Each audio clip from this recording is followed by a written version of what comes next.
जो गाय को लात से मार रहा था, कांप रहा है बैल इतनी पिटाई की। स्वर्ण जटित रथ पर चढ़े हुए राजा परीक्षित ने मेघ गंभीर वाणी में ललकाए, कौन है जो हमारे राज्य में पूजनियों को दंड दे रहा है? अगर कोई देवता भी होगा तो मैं उसकी बाजूबंद से भुजा काट डालूंगा यदि आपको कष्ट दे। महाराज परीक्षित उत्तर की पुत्री इरावती से विवाह किया। उनके जन्मेजय आदि 4 पुत्र हुए। कृपाचार्य को आचार्य बनाकर गंगा तट पर 3 अश्वमेध किए महाराज परीक्षित ने, और ब्रह्म ऋषियों को खूब पुष्कल दक्षिणा दी। यज्ञ में जिस देवता को बुलाया जाता स्वयं प्रकट होकर आहुति ग्रहण करते, क्योंकि महाभागवत महाराज परीक्षित के द्वारा यज्ञ हुआ। शौनक जी ने पूछा कि हमने सुना है दिग्विजय करते समय कलयुग मिला था महाराज परीक्षित को, इसको मार क्यों नहीं डाला, छोड़ क्यों दिया? ये राजा का वेश धारण करने पर भी कलयुग है तो अधर्मी। जो गाय को लात से मार रहा था, ये हमने सुना है प्रसंग। शौनक जी कह रहे हैं तो भगवान श्री कृष्ण की लीला से, चरण कमलों से यदि संबंध रखता हो तो अवश्य चर्चा कीजिए, क्योंकि मैं सुनना चाहता हूं। दूसरी व्यर्थ की बातों से क्या लाभ, उनसे तो समय व्यर्थ नष्ट होता है। प्यारे श्रुति जी, जो लोग चाहते हैं कि मोक्ष मिले या भगवत प्राप्ति हो, उन्हें खूब कानों से भगवत चर्चा सुननी चाहिए और जबान से नाम जप करना चाहिए। श्रुति जी ने कहा, धन्य है शौनक जी, आप महात्मा जन जो भगवान की चर्चा सुनना चाहते हैं। जिस समय राजा परीक्षित कुरजांगल देश में सम्राट के रूप में निवास कर रहे थे, उसी समय उनको सूचना मिली कि मेरी सेना द्वारा सुरक्षित साम्राज्य में कलयुग का प्रवेश हो गया है। बड़े दुखी हुए कि ये तो बड़ा अधर्मी है, ये जहां जहां प्रवेश करेगा धर्म फैलता चला जाएगा। परीक्षित जी ने धनुष हाथ में लिया, श्याम वर्ण के घोड़ों से जुते हुए सिंह की ध्वजा वाले सुसज्जित रथ पर सवार होकर दिग्विजय करने के लिए बाहर निकले। उसके साथ बड़ी सेना भी थी। उकेतुमाल उत्तर कुरु किम पुरुषादि से होते हुए जहां जहां गए भगवान श्री कृष्ण की महिमा, पांडवों की महिमा सुनने को मिली, और उन्हें कलयुग नहीं दिखाई दिया। अभी परीक्षित जी को जो उनके प्राण प्रिय भगवान श्री कृष्ण का चरित्र सुना देते या पांडवों की महिमा सुना देते तो उस राज्य को सुरक्षित कर देते, कोई कर भेंट नहीं लेते। और जो भगवान का विरोधी राजा होता उसको भुजदंडों के द्वारा मर्दन करके कर लेकर के ब्रह्म ऋषियों की सेवा करते। महाराज आगे देखा कि एक बैल और एक गाय कुछ बात कर रहे हैं।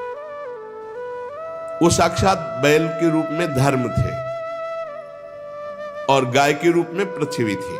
महाराज परीक्षित ने दूर से देखा, धर्म ने जो बैल के रूप में थे पृथ्वी से कहा, कल्याणी तुम कुशल से तो हो ना, तुम्हारा मुख श्रीहीन हो रहा है, हमें लगता है कोई भारी दुख है तुम्हें, तुम किस लिए चिंता कर रहे हो? कहीं मेरे 3 पैर टूट गए हैं उसके लिए तो तुम चिंता नहीं कर रहे हो? संभव है तुम इसलिए चिंता कर रही हो कि दुष्ट कलयुग अब तुम्हारे ऊपर अधर्म आचरण करेगा। हो सकता है तुम इसलिए चिंता कर रही हो कि अब आज क्या जो समाज आगे आएगा कलयुगी, वो खान पान वस्त्र स्नान स्त्री सहवास में शास्त्रीय नियमों का पालन नहीं करेगा, मनमानी आचरण करेगा, मनमानी व्यभिचार करेगा, मनमानी खाए पिएगा, वो आसुरी भाव को प्राप्त हो जाएगा, राक्षसी स्वभाव को। कहीं तुम भगवान श्री कृष्ण के अंतर्ध्यान हो जाने के कारण तो नहीं दुखी हो? तुम क्यों दुखी हो? पृथ्वी ने कहा, बैल के रूप में जो तुम धर्म देवता हो, ये तुम्हारा स्वभाव ही है ऐसा, दूसरे के दुख से दुखी हो जाना। पूछना उत्तम है, पर तुम सब जानते हो मैं सबसे दुखी इस बात से हूं कि भगवान श्री कृष्ण सारे जगत को सुख पहुंचाने के लिए प्रकट हुए थे, अंतर्धान हो गए। आज मैं भगवान से प्रकट लीला में विमुख हो चुकी हूं, भगवान अंतर्ध्यान हो चुके और प्रकट देख रही हूं कि तुम्हारे 4 चरण 3 चरण तोड़ दिए गए। तुम में समस्त सद्गुण वास करते हैं, धर्म ये 39 अप्राकृत गुण जो धर्म को मानता है, धर्म से चलता है, उसमें जागृत हो जाते हैं। सत्य, पवित्रता, दया, क्षमा, त्याग, संतोष, सरलता, सम, दम, तपस्या, समता, तितिक्षा, उपरति, शास्त्र विचार, ज्ञान, वैराग्य, ऐश्वर्य, वीरता, तेज, बल, स्मृति, स्वतंत्रता, कौशल, कांति, धैर्य, कोमलता, निर्भीकता, विनय, शील, साहस, उत्साह, बल, सौभाग्य, गंभीरता, स्थिरता, आस्तिकता, कीर्ति, गौरव, निरहंकारता, ये 39 अप्राकृत गुण जिसके हृदय में धर्म वास करता है, उसके हृदय में जागृत हो जाते हैं। एक क्षण के लिए भी भगवान उससे अलग नहीं होते जिसके हृदय में धर्म रहता है। धर्म तुम्हारी दुर्दशा कर दी इस कलयुग ने। मुझे बड़ा शोक हो रहा है, मुझे साधु महात्माओं के लिए शोक हो रहा है, मुझे धर्म के लिए शोक हो रहा है, मुझे भगवान के अंतर्धान हो जाने के लिए शोक हो रहा है। मैं अभागिनी हूं। मुझे सौभाग्य पर शायद गर्व हो गया था कि भगवान के चरण चिन्हों से मैं युक्त हूं। मेरे शायद उसी गर्व का मुझे दंड मिला है कि आज मैं अभागिनी हो गई, भगवान अंतर्ध्यान हो गए। सूत जी कहते हैं, परीक्षित जी संवाद सुन रहे थे। उन्होंने देखा कि राजा का तो वेश है, पर ये दुष्ट पैर से गाय को मार रहा है, पैर से बैल को मार रहा है, डंडे से पिटाई कर रहा है, और ये ऐसा समझ रहा है कि यही राजा है। कांप रहा है बैल इतनी पिटाई की, भयभीत होकर मलमूत्र का त्याग कर रहा है, बहुत मार रहा है। गाय को बार बार पैरों से मार रहा है। स्वर्ण जटित रथ पर चढ़े हुए राजा परीक्षित ने मेघ गंभीर वाणी में ललकाया, कौन है जो हमारे राज्य में पूजनियों को दंड दे रहा है? मैं बलवान हूं, मैं उसी वंश का हूं जिसमें महाराज युधिष्ठिर, भीमसेन, अर्जुन, उनके चले जाने पर तू ऐसा मत समझ कि उनका बल नहीं रह गया। तू कौन है जो मेरा भय नहीं मान रहा और गाय और बैल को दंड दे रहा है? अरे भेष तो तूने नट की भांति राजा का बना रखा है, आचरण पाप और अधर्म के कर रहा है। मेरे दादा अर्जुन के अंतर्ध्यान हो जाने पर तू क्या समझता है तेरे पर कोई प्रहार करने वाला नहीं? देख मैं तुझे अभी दंड देता हूं। उन्होंने, परीक्षित जी ने बैल से पूछा, कमल लाल के समान आप श्वेत वर्ण हैं, 3 पैर आपके इसने तोड़ दिए, फिर भी एक पैर से आप टिके हुए हो। आप बैल नहीं हो सकते, क्योंकि बैल में इतनी सामर्थ्य नहीं। आप कौन देवता हैं? अभी ये भूमंडल कुरवंशी नरपतियों के बाहुबल से सुरक्षित है। मैंने अभी तक अधर्म नहीं देखा, आपके साथ केवल देखा है। और ये आंसू बहाती हुई गाय, ये क्यों शोक कर रही? और ये कौन है जो निर्भय होकर तुम पर प्रहार कर रहा है? मैं दुष्टों का दंड देने वाला हूं। देवी, मेरे राज्य में कोई दीन को, धर्म को तनिक भी कष्ट पहुंचाए तो मेरी कीर्ति, आयु, ऐश्वर्य, परलोक सब नष्ट हो जाए। मेरा परम धर्म है, उसे मैं जानता हूं। सुरभिनंदन, आप 4 पैर वाले हैं, 3 पैर आपके तोड़ दिए। आप कौन हैं? आपका कल्याण हो, आप बताइए। अगर कोई देवता भी होगा तो मैं उसकी बाजूबंद से भुजा काट डालूंगा यदि आपको कष्ट दे। आप निश्चित निर्भय हो जाइए और परिचय बताइए कि आप कौन हैं और आपको दुख देने वाला है कौन है। धर्म ने कहा, राजन देखो, धर्म कभी किसी का दोष वर्णन नहीं करता, साक्षात धर्म बोल रहे। धर्म ने कहा, राजन आप महाराज पांडु के वंशज हैं, आपका इस प्रकार आश्वासन देना आपके योग्य है, क्योंकि आपके पूर्वजों के श्रेष्ठ गुणों ने भगवान श्री कृष्ण को उनका सारथी और दूत तक बना दिया। शास्त्रों के विभिन्न वचन, इसलिए मैं निर्णय करके नहीं बता सकता कि मुझे दंड कौन दे रहा है, क्योंकि जिस शास्त्रों का वर्णन है कि द्वैत है ही नहीं कोई दूसरा, तो फिर दुख का कारण क्या हो सकता है? अज्ञान ही तो है, दूसरा कोई है नहीं, द्वैत है ही नहीं। कोई कोई प्रारब्ध को दुख मानते हैं तो उसमें प्रारब्ध भी तो अपने कर्म के द्वारा बनता है। कोई कोई स्वभाव को मानते हैं तो स्वभाव भी तो अपना ही होता है। और कोई कोई ईश्वर को दुख का कारण मानते हैं तो ईश्वर कैसे दुख दे सकता है, क्योंकि अपना कर्म ही दुख देता है। इसलिए मैं बताने में असमर्थ हूं कि कौन मुझे दुख दे रहा है। आप अपनी बुद्धि से निर्णय कर लीजिए कि मुझे कौन दुख दे रहा है। ये बात सुनकर के बहुत प्रसन्न हुए परीक्षित और समझ गए। परीक्षित ने कहा, मैं जान गया तुम बैल नहीं हो, तुम साक्षात धर्म हो, क्योंकि धर्म कभी किसी को दोषी नहीं ठहराता। अवश्य भगवान धर्म का मैं साक्षात वृषभ के रूप में दर्शन पा रहा हूं। आप अपने को दुख देने वाले का नाम इसलिए नहीं बता रहे हैं, ध्यान देना, कि जो पापी पाप करता है, पाप करने के कारण नरक प्राप्त होता है, वही उस पापी की पाप चर्चा करने वाले को मिलता है। यह धर्म का सिद्धांत है। इसीलिए जब कोई प्रश्न करता है तो उसको ही कहते, सब में भगवत भावना करो, अपना भोगेगा, तुम उसकी निंदा मत करो। तुम तो करत जे अनसहन निंदक तीनों पे अनुग्रह क्यों, क्योंकि धर्म है, भगवत मार्ग है। सिद्धांत निश्चित है कि मन और वाणी से किसी की निंदा नहीं की जाती। तो आप धर्म है इसीलिए आपने निंदा नहीं की और कहा खुद विचार लीजिए कि कौन मुझे कष्ट दे रहा है। लेकिन महाराज आपके तो 4 चरण हैं, तपः शौचम दया सत्यमिति पादा कृत्यकता, तपस्या पवित्रता दया और सत्य, ये 4 चरण हैं। अधर्म के अंश गर्व आसक्ति और मद से 3 चरण नष्ट हो चुके हैं। अब आपका 4था चरण एक केवल सत्य बच रहा है, वो भी लड़खड़ा रहा है। तपस्या पवित्रता दया ये सब नष्ट कर दिया कलयुग ने, थोड़ा सत्य बचा है, वो भी लड़खड़ा रहा है। असत्य से पुष्ट हुआ ये अधर्म रूपी कलयुग उसको भी नष्ट कर रहा है।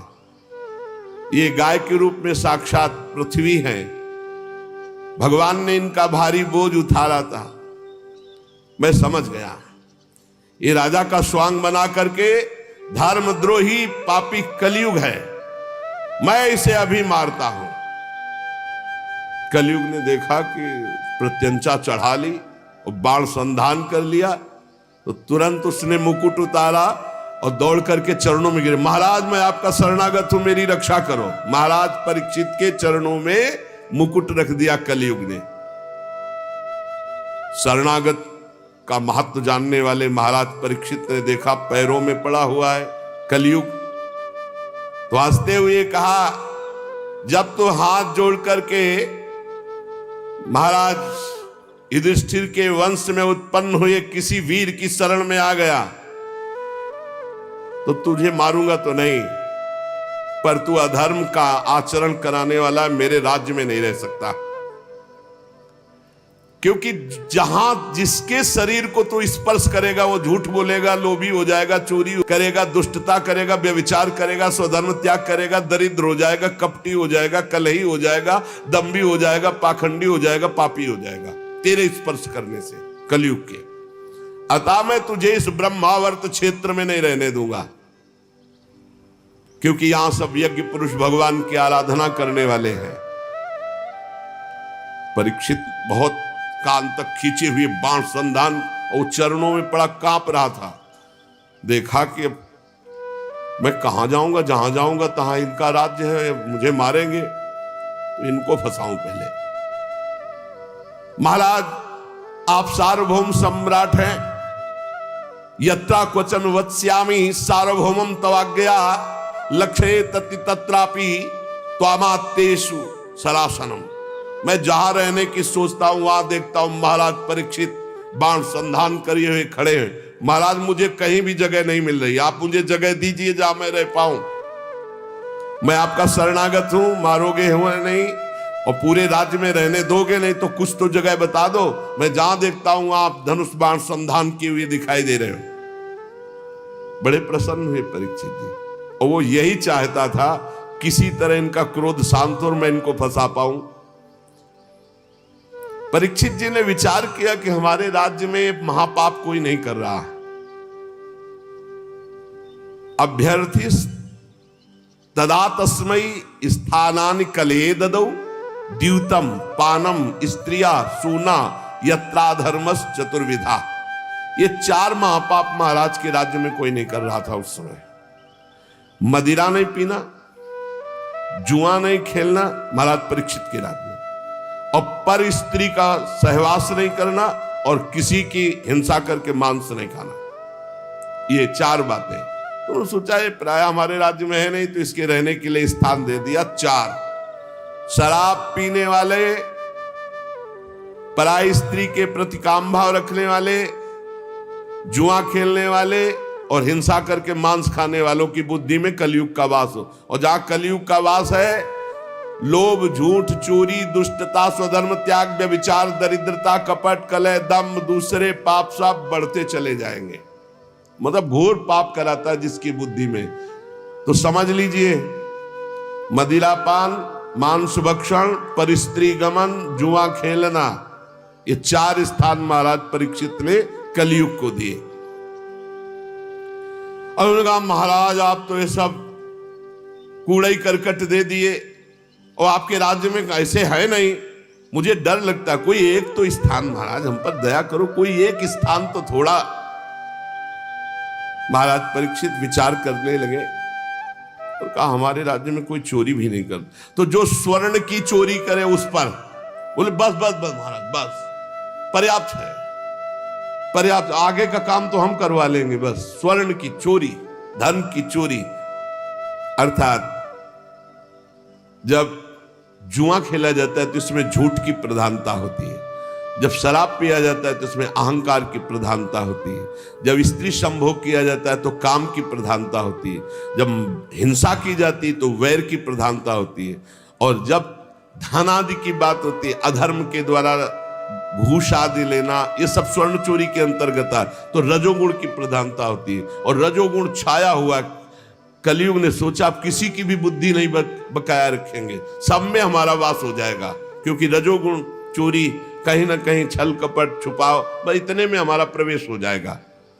परीक्षित ने 5 स्थान दिए, जुआ खेलना, शराब पीना, परस्त्री गमन करना, हिंसा मांस खाना, और रजोगुण चोरी करना, छल कपट किसी भी तरह से धन का अपहरण करना। कलयुग 5 स्थान का वास स्वीकार करके बड़ी सावधानी से देखने लगा कि किसमें झूठ है, किसमें अहंकार है, किसमें काम है, किसमें वैर है, किसमें रजोगुण है। कौन शराब पीता है, कौन परस्त्री गमन की भावना रखता है, कौन मांस खाता है, कौन जो मिले बस। और चोरी तो बढ़ना शुरू हो गया, बुद्धि भ्रष्ट कर दी। राजा परीक्षित ने अपने पुण्य बल से धर्म के 3 चरण जोड़ दिए, तपस्या, पवित्रता और दया, और चौथा तो सत्य था ही। आश्वासन दिया जब तक हमारा राज्य है तब तक आप सुरक्षित रहेंगे। अभिमन्यु नंदन राजा परीक्षित बड़े प्रभावशाली। श्रुति जी कहते हैं अद्भुत कर्मा भगवान श्री कृष्ण की कृपा से राजा परीक्षित अपनी माता की कोख में अश्वस्थामा के ब्रह्मास्त्र से भगवान की कृपा से नहीं जले, भगवान का दर्शन पाया। लेकिन एक घटना घट गई कि एक छोटे ब्रह्म ऋषि बालक के शाप ने उनको भस्म कर दिया। तक्षक सर्प काटेगा आज के 7वें दिन और तुम मर जाओगे, तो वो बात ऐसी हुई। ब्रह्मास्त्र नहीं जला पाया, लेकिन ब्रह्म ऋषि के वाक अस्त्र ने भस्म कर दिया। पर प्राण उनके भयभीत नहीं हुए। वो गंगा तट का आश्रय लेकर भगवान सुखदेव जी के मुख से श्रीमद् भागवत सुनकर भगवत प्राप्ति की। कलयुग में एक बहुत बड़ा गुण है, इसीलिए परीक्षित ने इसको मारा नहीं। इसमें मन से पाप करने पर कोई दंड नहीं मिलेगा। अन्य युगों में मन से भी मानसिक पाप का भी दंड मिलता था। इसमें जब तक शरीर से कर्म नहीं बनेगा तब तक उसका पाप दंड नहीं मिलेगा, और पुण्य तो मन से करने पर लाभ में प्राप्त हो जाएगा। जैसे चलते हैं, कल जो है वृंदावन की परिक्रमा लगा, अचानक कोई घटना घटी, कोई ऐसा आप नहीं कर पाए तो आपको वो मिलेगा। कलयुग का एक बहुत बड़ा प्रताप कि इसका मानसिक संकल्प से पुण्य कर्म तो प्राप्त हो जाता है, लेकिन पाप कर्म का फल नहीं मिलता। गोस्वामी जी ने भी लिखा है, कलिकर एक पुनीत प्रतापा, मानस पुण्य होए और नहीं पापा। तो यहां कह रहे बड़ा भारी इसमें लाभ है। अगर मानसिक पाप का फल मिलता तो हमें लगता है कि नरक ही मिलता और कोई रास्ता ही नहीं रहता, क्योंकि मन तो गंदी गंदी बातें सोचता रहता है। परंतु पाप कर्म तभी लागू होगा जब शरीर से क्रिया होगी, संकल्प मात्र से नहीं। और ये कलयुग प्रमादी लोगों पर ज्यादा आक्रमण करता है, जो समय व्यर्थ करते हैं। नाम जप करो, भगवत लीला गायन करो। कभी कहां कलयुग है, कहां इस समय कलयुग है? जब भगवत चर्चा सुन रहे, भगवत नाम कीर्तन, भगवत भजन, तो अब बैठ के इधर उधर भोगों का चिंतन करोगे, गंदी बातों का। तो भगवान श्री कृष्ण चंद्रजू के चरण कमलों का मादक मधुर मधु संतों के संग से प्राप्त होता है। इसीलिए भगवत प्रेमी भक्तों के लव मात्र के सत्संग के समान ना स्वर्ग है ना मोक्ष है, फिर तुच्छ इन मृत्यु लोक के भोगों की तो बात ही क्या। महाराज, हम भगवान श्री कृष्ण की लीलाओं से भरे हुए पावन चरित्र को सुनना चाहते हैं। सूत जी ने कहा, अहो आप महात्माओं के संग से आज मेरा जन्म धन्य हो गया, क्योंकि जब महापुरुषों से बातचीत करने का अवसर मिल जाता है तो सारे पाप नष्ट हो जाते हैं, हृदय पवित्र हो जाता है बातचीत मात्र से। वास्तव में अनंत भगवान की हम पर बड़ी कृपा है, जो आप 88,000 ऋषि बैठकर भगवत चर्चा सुन रहे हैं और बार बार प्रश्न करते हैं भगवान की लीला कथा का।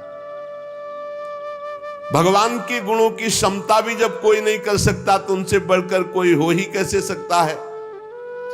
उनके गुणों की विशेषता समझाने के लिए इतना कह देना पर्याप्त है कि लक्ष्मी जी अपने को प्राप्त करने की इच्छा से प्रार्थना करने वाले ब्रह्मादि देवताओं को छोड़कर भगवान के ना चाहने पर भी उनके चरण कमलों की रच का सेवन करती है। ब्रह्मा जी ने भगवान के चरणों का प्रक्षालन करने के लिए जो जल समर्पित किया, वही जल गंगा जी के रूप में आज त्रिभुवन को पावन कर रहा है, और भगवान देवादिदेव महादेव अपने माथे पर उसे धारण किए हुए हैं। ऐसी अवस्था में त्रिभुवन में श्री कृष्ण के अतिरिक्त भगवान शब्द का दूसरा और क्या अर्थ हो सकता है?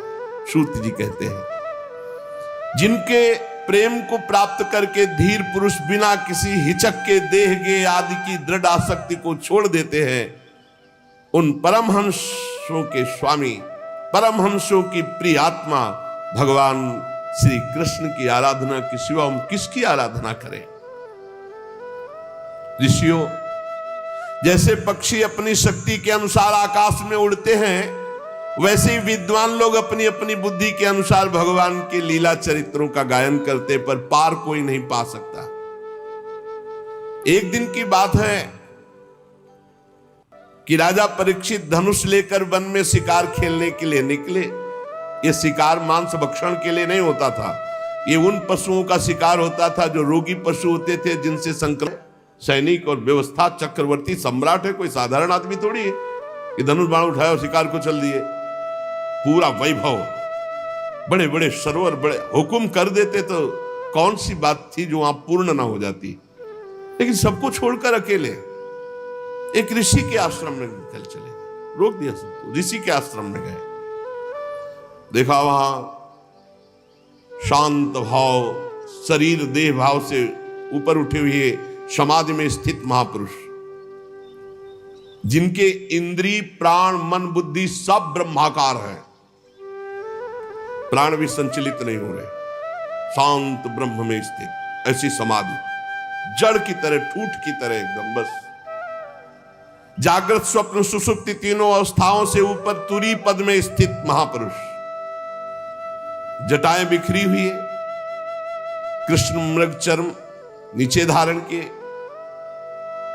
परीक्षित जी वहां गए और कहा, मैं प्यासा हूं, सुनो, मेरा गला सूख रहा है, पानी पिलाओ। कभी ऐसा नहीं। ब्रह्म ऋषि के आश्रम में ऐसा आदेश चक्रवर्ती सम्राट होते, कभी ऐसा नहीं। ताज उतार करके वहां में मरा हुआ सर्प, समीक ऋषि नाम उनका जो समाधिस्थ है, और वो दूसरे ऋषि कुमार गए और श्रृंगी ऋषि से कहा कि बड़ी बड़ी बातें खेल में मारता था, मैं आज तेरे पिता के गले में मरा हुआ सांप डाल दिया। चक्रवर्ती सम्राट परीक्षित ने दुर्व्यवहार किया, अपमान किया, भला कुछ कर ले तू। श्रृंगी ऋषि ने कहा सत्य सत्य। स्नान कर रहे थे, अभी बालक थे, सत्य। उनका पक्का त्रिकाल सत्य, ऐसा ही किया है महाराज परीक्षित ने। था उन्होंने कहा, हो अधर्मा पालानाम पीमनाम बलिभुजामिव स्वामिन्यघम यद दासानाम द्वारपानाम सुनामिव। ये चक्रवर्ती सम्राट कहलाने वाला ये उच्छिष्ट भोजी कौआ इतना संड मुसंड हो गया कि हम ब्रह्म ऋषियों की मर्यादा को भंग कर रहा है। ये हमारा दास होकर दरवाजे पर रहना चाहिए, घर में जाकर स्वामी का अपमान करने का अधिकार इसको किसने दिया? ब्रह्म ऋषियों के सामने सब झुकते हैं, सब सेवक है, इसे द्वार पर खड़े रहना चाहिए था। एक घर में घुस करके ऐसा अपराध कैसे कर दिया? क्या समझता है? भगवान श्री कृष्ण परमधाम चले गए तो कोई शासन करने वाला नहीं। अरे हम ब्रह्म ऋषि बालक हैं। आज इस मर्यादा तोड़ने वाले उद्दंड राजा को मैं दंड दूंगा। ऐ ऋषि बाल को मेरा तपोबल देखो।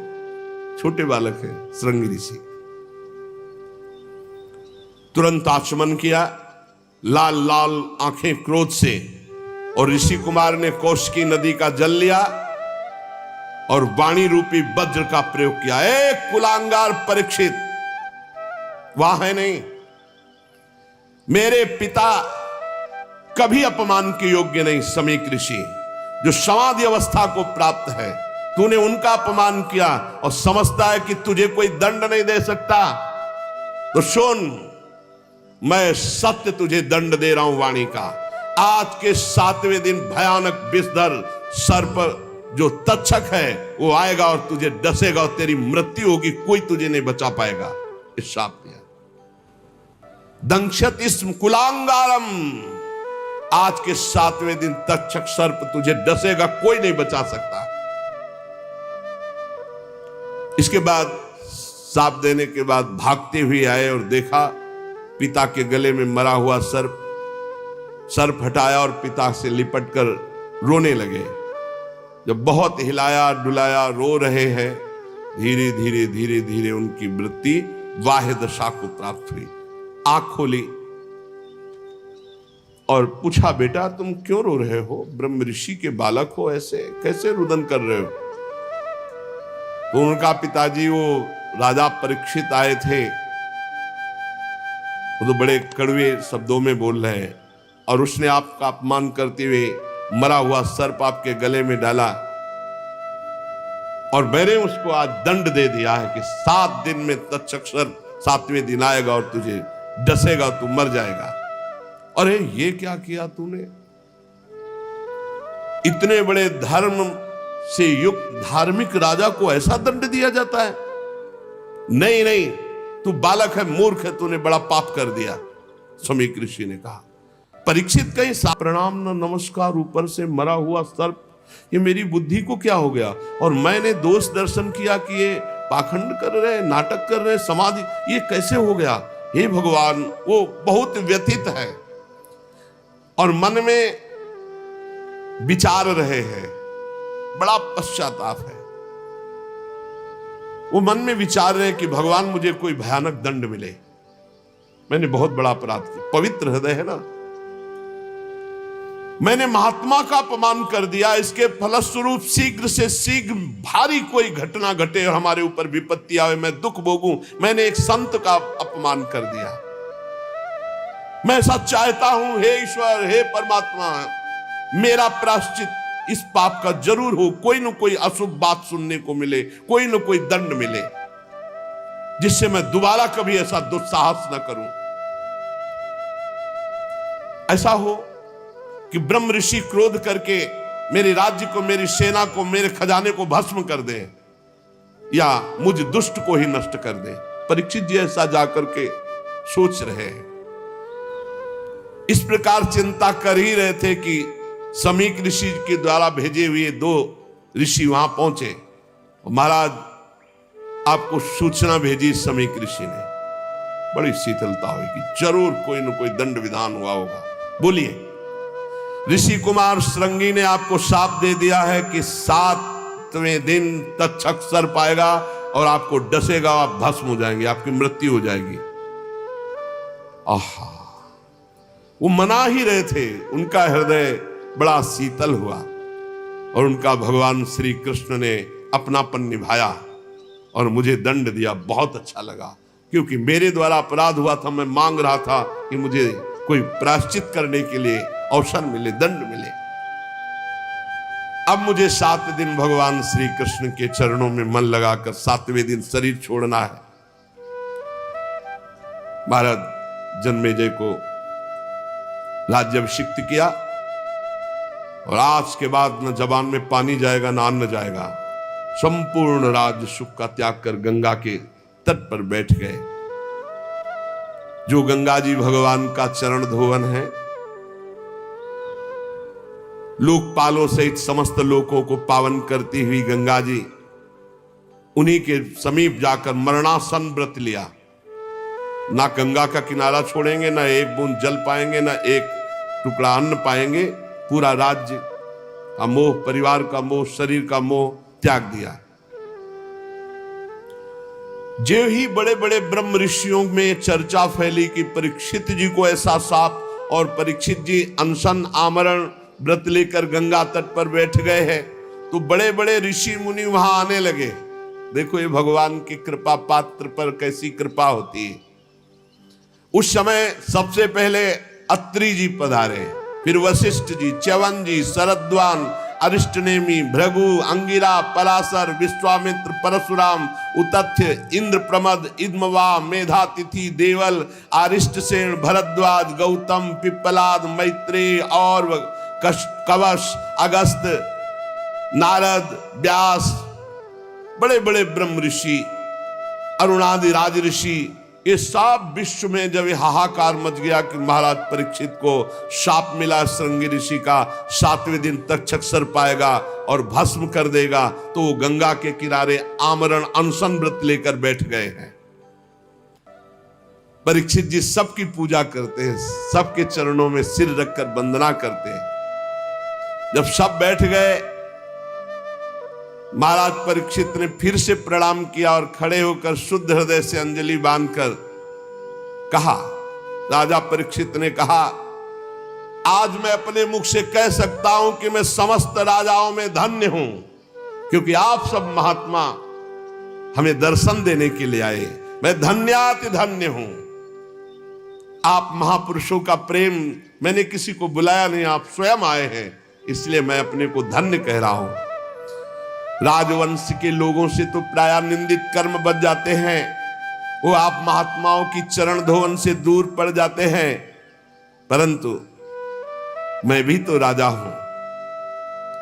देहगे में आसक्त था, आज एक महात्मा के बालक की कृपा हुई और मुझे भगवान श्री कृष्ण का बना दिया। शाप देकर संपूर्ण राज्य का त्याग, संपूर्ण परिवार का त्याग, शरीर के राग का त्याग, भोजन पानी का त्याग। आप लोग, मां गंगा जी सब हम पर बहुत प्रसन्न हैं। ब्राह्मण कुमार श्रृंगी ऋषि के शाप का कोई दूसरा कारण नहीं, केवल कृपा ही कृपा है। मुझे कृपा दिखाई दे रही, मुझे कोई डर नहीं, कोई परवाह नहीं, क्योंकि आप सब संतों ने घेर लिया आकर। आप बड़े कृपालु हैं। मैं सब महात्माओं से यही प्रार्थना करता हूं कि मेरा बार बार जन्म हो और मेरे अपने श्री कृष्ण में प्रेम हो। सबसे आशीर्वाद ये चाहता हूं कि बार बार जन्म हो और भगवान श्री कृष्ण में प्रेम हो। महाराज परीक्षित परम धीरवान दृढ़ निश्चय करके गंगा जी के तट पर पूर्वाग्र को शाक करके उत्तरमुख होकर बैठ गए। महाराज आमरण अनशन का निश्चय करके बैठे। देवता लोग पुष्पों की वर्षा कर रहे थे परीक्षित जी के ऊपर। सब संत महात्मा साधु साधु सबने कहा, राजर्षि शिरोमणि भगवान श्री कृष्ण के प्रति ऐसी प्रीति कोई आश्चर्य की बात नहीं, क्योंकि आप पांडवों के ही वंशज हैं।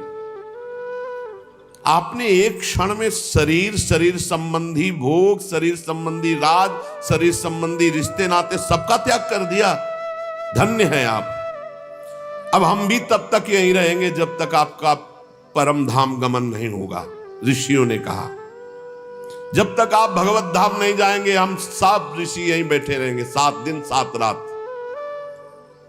ऋषियों के वचन सुनकर राजा परीक्षित ने उन फिर मुनियों का अभिनंदन किया और ऋषियों से प्रार्थना की कि आप सब ओर से पधारे हुए ब्रह्म ऋषि हैं, सत्यलोक में रहने वाले मूर्तिमान वेदों के समान आप हैं।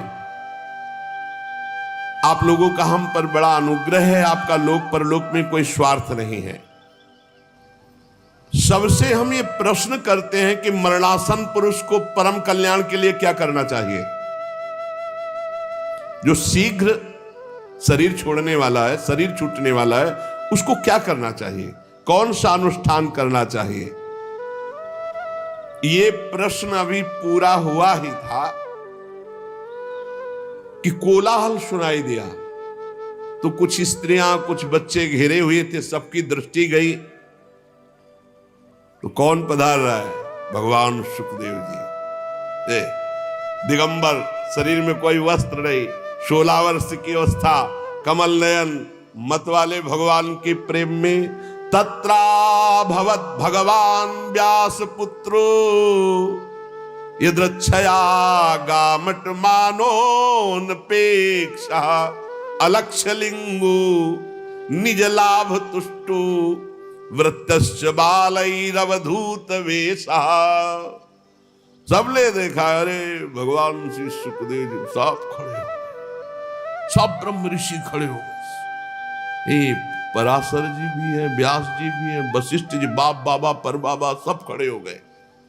क्योंकि ऐसी स्थिति गर्भ से ही परम त्यागी श्री कृष्ण अनुरागी ब्रह्मबोध संपन्न व्यासनंदन भगवान श्री सुखदेव जी, कोई बाह्य आश्रम चिन्ह नहीं, आत्मानुभूति से संतुष्ट बच्चों और स्त्रियों ने घेर रखा है। वेश अवधूत का अलवास्त, कोई कंकड़ मार रहा, कोई उपहास कर रहा, कोई समझ ही नहीं पा रहा कि किस कोटि के महापुरुष।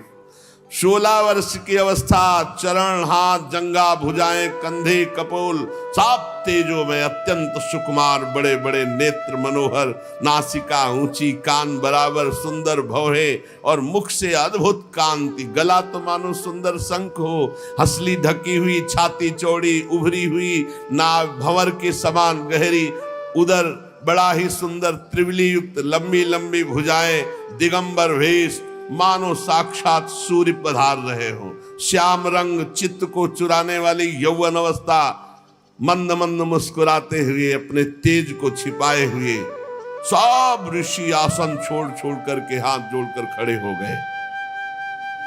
राजा परीक्षित तो एकदम आनंद मगन हो गए कि श्रृंगी ऋषि का साप क्या हुआ। वरदान से भी बढ़कर इतने बड़े बड़े महापुरुषों का साक्षात्कार। जाकर साष्टांग दंडवत किया, सुखदेव जी को लाए और वहीं रेत पर सुंदर आसन पर विराजमान की, पूजा की। जो आसपास घेरे हुए थे उन्होंने देखा इनकी पूजा हो रही तो छोड़ छोड़ के चले गए। ब्रह्मर्षि, देवर्षि, राजऋषियों का समाज बैठा हुआ है उच्च आसन पर। सुखदेव जी महाराज, सब महात्माओं ने आदर किया। शांत भाव, अर्ध खुले हुए नेत्र, सुखदेव जी बैठे हुए दिगंबर। परीक्षित जी ने पुनः आकर चरणों में सिर रखकर प्रणाम किया, हाथ जोड़कर मधुर वाणी से कहा। परीक्षित ने कहा, ब्रह्म स्वरूप भगवान, आज हम क्या अपने भाग्य की बड़ाई करें, आप स्वयं पधारे। वैसे तो अपराधी हूं, पर हमें संत समागम मिला इसलिए मैं अपने को धन्य भाग कह रहा हूं। पता नहीं कौन सा पुण्य, इसीलिए कहते हैं भक्त के जीवन में कोई भी घटना घटेगी वो महामंगलमयी होगी। अरे बड़े बड़े तीर्थों को तीर्थ बनाने वाले आप सब महात्मा, इतनी कृपा, इतनी बुलाओ तो एक महात्मा नहीं आ सकते, ऐसे महापुरुष है सब पूरे विश्व के महात्मा। और श्री सुखदेव जी, इनको तो कहा निमंत्रण कार्ड भेजे, ये तो हर समय आत्मलाभ में संतुष्ट अवधूत बनकर विचरण।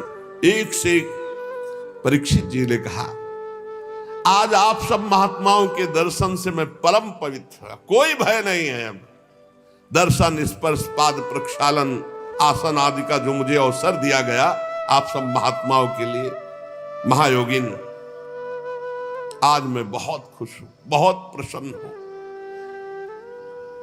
मुझे यही लग रहा है कि पांडवों का पक्ष लेने वाले भगवान श्री कृष्ण आज हम पर बहुत प्रसन्न है। जब द्रवहि दीन दयालु राघव साध संगत, अरे आप जैसे महात्माओं का सानिध्य, मैं उन्हीं के कुल में उत्पन्न हुआ हूं, शायद उसी पक्षपात का निर्वाह कर रहे हैं। भगवान श्री कृष्ण की कृपा ना होती तो आप जैसे एकांतवासी अवधूत परमहंस स्वयं पधार कर हमें सुख दे रहे हैं। श्री सुखदेव जी का पधारना, परम गुरु, हमारे पास समय बहुत कम है,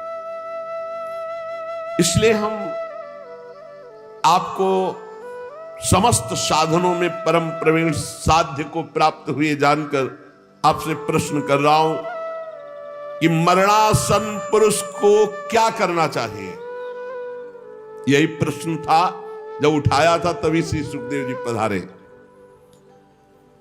मनुष्य मात्र का क्या कर्तव्य है, क्योंकि सब मरणासन है, उनको तो 7 दिन बाद ही तक्षक काटेगा, अपने को 7 मिनट का भरोसा नहीं। क्या श्रवण करे, क्या जप करे, क्या स्मरण करे, क्या साधना करे, क्या भजन करे। भगवत स्वरूप मुनिवर, आपका दर्शन अत्यंत दुर्लभ है और वो मुझे सुलभ हो गया, तो अब मैं इस प्रश्न का उत्तर चाहता हूं कि मरणासन पुरुष को क्या करना चाहिए, क्या श्रवण करना चाहिए, क्या जप करना चाहिए, क्या स्मरण करना चाहिए, उसको क्या करना चाहिए। अब इसका उत्तर भगवान श्री सुखदेव जी ने जो शेष चर्चा आगे। श्री राधा वल्लभ लाल की जय।